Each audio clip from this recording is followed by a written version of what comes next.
Ecology is the study of the interactions of living organisms with one another and with their physical environment, such as soil, water, or climate. The place where a particular population of species lives is called its habitat.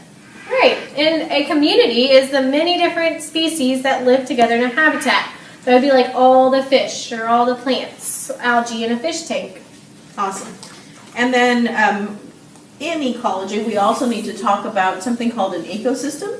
And the ecosystem is going to consist of a community and all of the physical aspects of its habitat, such as that water, soil, and weather. The physical aspects of the habitat are called abiotic factors. And the organisms that are actually in the environment, living in the environment, are called the biotic factors, the ones that are living. So, next to talk about things, after we've already talked about the ecosystem and some of the terms having to do with the organisms living in that ecosystem, are going to be how these guys interact with each other. So, biological community interactions. So, are there any organisms that you can think of that have absolutely no interaction with any other living thing, with no other living thing? I can't really think of anything. Even the loneliest creature on Earth would depend on another to survive. Oxygen is produced by producers. Nutrients are broken down by decomposers. So it's kind of like a whole cycle. Everyone needs something. Absolutely, absolutely. So today we're going to be talking about those different types of relationships. The first one that we're going to talk about is the predator-prey relationship.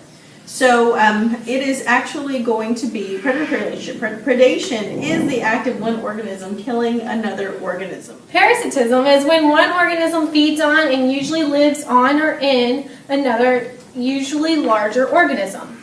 So do you think that parasites normally kill their hosts? I wouldn't think so. Do they? Well, they need them to survive. So no. So no, they're not always going to kill them. Okay, good. So do you think, Ms. Canepa, that a good example of predation might be something like a bear feeding on a salmon? Yeah, I would say that's a good example. Awesome.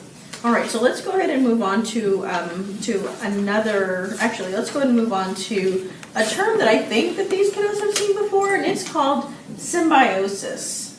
So symbiosis is actually going to be when two or more species live together in a close long-term relationship. Right, and sometimes it could be mutual, so such as mutualism, where it's a symbiotic relationship where both organisms are benefiting from living together. And then we have the next one, which is called commensalism.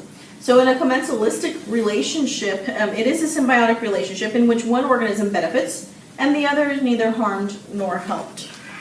And then we have some parasitic relationships that are also symbiotic, such as tapeworms. Very good. So here we have a couple of examples. So for a mutualistic relationship, we have something like a honeybee and a flower. So how would that be a mutualistic relationship, Ms. Canepa? Well, I would think that the honeybee needs the flower to survive because it would get its food, but I'm not sure whether the flower would benefit from that.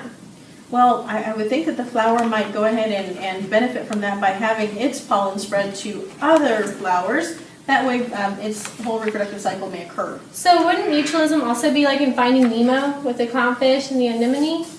Absolutely. Doesn't the clownfish need it for its habitat and then the anemone gets cleaned also? So it's a win-win situation. Very good. Good example. Good example. Our next example is going to be about commensalism, a commensalistic relationship.